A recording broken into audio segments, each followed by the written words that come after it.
নমস্কার, নিউজ 18 বাংলা আপনাদের সকলকে স্বাগত। বিস্তারিত খবরে চোখ রাখছি। সংক্রমণের ভয়ে সভাতে নেই অমিত শাহ। ঝাড়গ্রামে বিজেপি সভাতে তিনি থাকছেন না। সভাপতিকে ছাড়াই আজকে সভা করছে বিজেপি নেতৃত্ব। সোয়াইন ফ্লুতে আক্রান্ত হয়েছিলেন অমিত শাহ। গতকাল তিনি বক্তৃতা করেন মালদাতে এবং তারপরই শরীর অসুস্থ হয়ে পড়ে, তার কাহিল হয়ে পড়েন এবং তারপর গতকালই তিনি ফিরে যান দিল্লিতে। ঝাড়গ্রামের সভাতে আজকে বক্তা দিলীপ এবং মুকুল, সিউড়িতে বিজেপি সভাতে স্মৃতি ইরানি।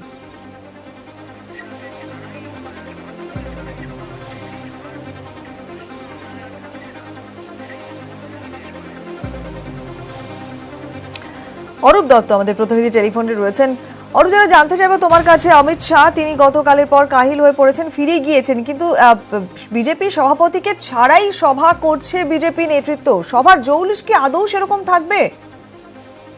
দেখো, এটা খুব স্বাভাবিক যে অমিত শাহর পরিবর্তে যা আজকের যে সভা, সেই সভার জৌলুস কখনোই সেই মাত্রায় পৌঁছতে পারে না। কারণ সর্বভারতীয় সভাপতি অমিত শাহ সভা করবেন, এই বিষয়টাকে সামনে রেখে মানুষের মধ্যে, বিশেষ করে বিজেপির কর্মী সমর্থকদের মধ্যে যে উন্মাদনা বা যে আগ্রহ, সেটা কখনোই রাজ্য সভাপতি বা অন্য যে কেউ সেই সভা করুন না কেন, সেটা দিয়ে পূরণ হয় না। কিন্তু যে শারীরিক প্রতিকূলতার মধ্যে গতকাল তিনি মালদাতে এসছেন, অমিত শাহ সভা করতে এসছেন, সেটা চূড়ান্ত একটা রাজনৈতিক বাধ্যবাধকতার প্রতিফলন। এবং সেটা ব্রিগেডের পরে যে জোট বিরোধী, মোদী বিরোধী যে মঞ্চ, সেই মঞ্চ থেকে যে রাজনৈতিক বার্তা গোটা দেশে পৌঁছেছিল, তাকে প্রতিহত করবার জন্য তাকে থামানোটা অত্যন্ত জরুরি হয়ে পড়েছিল। এবং সেই জায়গা থেকে রাজ্যে এসে বার্তা দেওয়া অমিত শাহ বা নরেন্দ্র মোদীর মতো ব্যক্তির ক্ষেত্রে একেবারে প্রাসঙ্গিক ছিল। এবং সেই বাধ্যবাধকতা মেনেই কিন্তু অমিত শাহ এসেছিলেন। গতকাল তোমরা জানেন যে প্রায় 102 জ্বর, বারবার যেটা অমিত শাহ মঞ্চে আসবার আগে বলা হয়েছে যে 102 জ্বর নিয়ে তিনি এই মালদার সফরে এসছেন, সভা করতে এসছেন। উদ্দেশ্য একটাই, যে গুরুত্বটা বোঝানো, অর্থাৎ অমিত শাহ কতটা গুরুত্ব দিচ্ছেন এই সভাকে বা এই রাজ্যে তার বক্তব্য রাজ্যের মাটিতে দাঁড়িয়ে তুলে ধরতে। ফলে স্বাভাবিকভাবেই গতকাল সেই সভার পরে তার শারীরিক অবস্থার অবনতি হয় এবং তার জন্য তাকে দিল্লি ফিরে যেতে হয়। এবং এটা একেবারে এই আশঙ্কাটা ছিল না তা নয়। রাজ্য বিজেপির তরফ থেকে বারবার এই জন্য নিশ্চিত করে বলাও হয়নি যে ঝাড়গ্রাম বা অন্য সভাগুলো কতটা কি করতে পারবে। কিন্তু মানুষের মধ্যে প্রত্যাশা ছিল, বিশেষ করে বিজেপি কর্মী সমর্থকদের মধ্যে প্রত্যাশা ছিল আকাশচুম্বী। ফলে সেই জায়গা থেকে আজকের যে সভা, দুটো জায়গাতেই, এবং বিকল্প অমিত শাহর বিকল্প হিসেবে যে সিউড়িতে যে কেন্দ্রীয় মন্ত্রী স্মৃতি ইরানি আসছেন, সেটাও কিন্তু খুব একটা যথেষ্ট নয়। কারণ এরা সবাই পরিচিত ব্যক্তিত্ব এবং রাজনৈতিক ভাবে অমিত শাহ যেটা করতে পারেন বা বলতে পারেন বা মানুষের কাছে যে বার্তা দিতে পারেন, সেই বার্তা কখনোই এদের দিয়ে সম্ভব নয়। ফলে সেক্ষেত্রে অনেকটাই হোঁচট খেতে হচ্ছে বিজেপিকে। কিন্তু এই প্রতিকূলতা মেনে নিয়েই তাকে কর্মসূচি করতে হচ্ছে। এবং সেই লক্ষ্যে আজকে ঝাড়গ্রামে যে সভা হচ্ছে, সেখানে দিলীপ ঘোষ, মুকুল রায়, রকেট চ্যাটার্জি তারা সেখানে থাকবেন, যথাসাধ্য চেষ্টা করবেন। এর বাইরে তো অন্য কিছু হওয়ার নেই। ফলে কর্মী সমর্থকদের কাছে তাদের উপস্থিতি জানান দেওয়া বা তাদের এই যে প্রতিকূল পরিবেশের মধ্যে তারা যে চেষ্টা করছেন, এইটা তারা কতটা সফল হতে পারেন, সেটা আজকের এই দুটো সভা থেকেই বোঝা যাবে। অনেক ধন্যবাদ অরূপ। বিরোধী জোটের ব্রিগেড ছবিতে কি গুলিয়ে গিয়েছে বিজেপির কৌশল? টার্গেট বাংলাতে জাতীয় স্তরের রাজনীতির ব্যাখ্যায় বেশ কিছুটা সময় দিলেন অমিত শাহ। এমনকি প্রধানমন্ত্রিত্ব নিয়ে পুরনো কটাক্ষ হাতিয়ার হলো বিজেপি সভাপতির মালদহের সভাতে।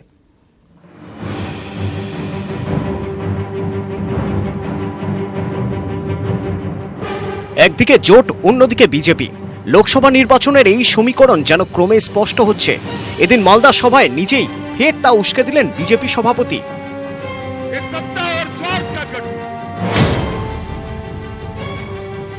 ইউনাইটেড ইন্ডিয়া র্যালির 3 দিনের মাথায় সভা বিজেপি সভাপতি। মালদার সভায় বিরোধীদের জোট উদ্যোগকে আক্রমণ বিজেপি সভাপতির। ये 23 लोग जो ब्रिगेड ग्राउंड पर बैठे थे, उसमें 9 तो प्रधानमंत्री बनने वाले थे। एक ही मंच पर 9 प्रधानमंत्री बैठे थे। लाइन लगी है, लाइन। শনিবার ব্রিগেডের সভায় এক মঞ্চে এসেছিলেন 23টি বিরোধী দলের নেতারা। সেই মঞ্চেই প্রধানমন্ত্রী ইস্যুতে স্পষ্ট বার্তা দেওয়া হয়। কে প্রধানমন্ত্রী হবে ভাববার কোনো দরকার নেই। প্রধানমন্ত্রী কে হবে ভাববার দরকার নেই।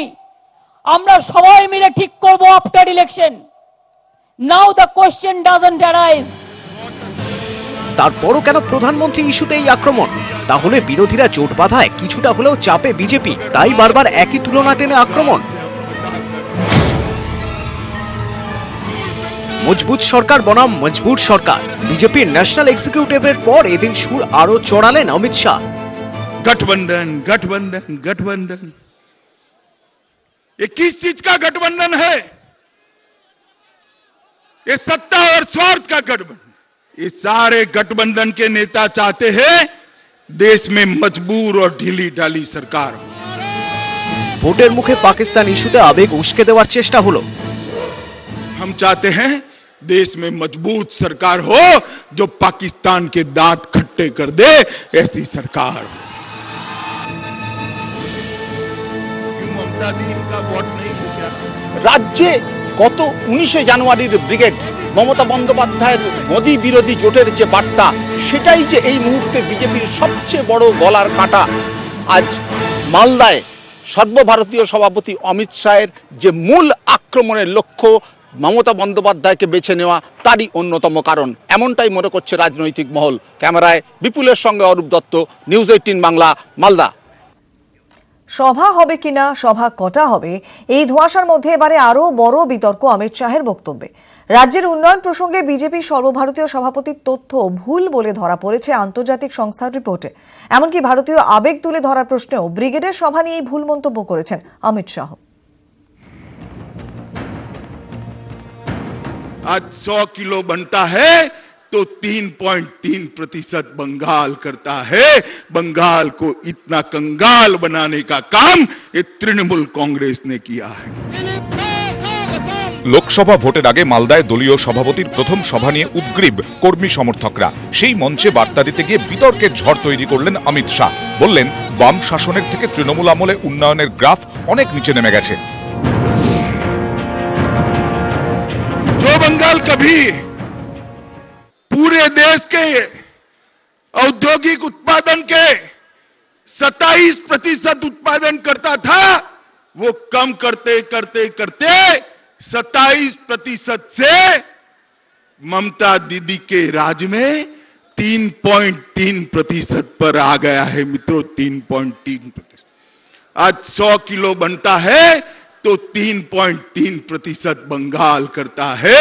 बंगाल को इतना कंगाल बनाने का काम ये तृणमूल कांग्रेस ने किया है।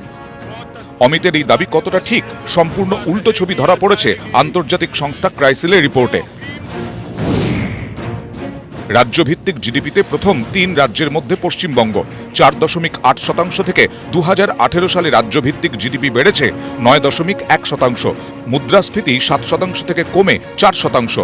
রাজকোষ ঘাটতিও 3% থেকে কমে 2.4%। দেশে জিডিপি সূচক নামলেও রাজ্যের উন্নয়ন অব্যাহত। অমিত শাহকে পাল্টা আক্রমণ করেছে তৃণমূল।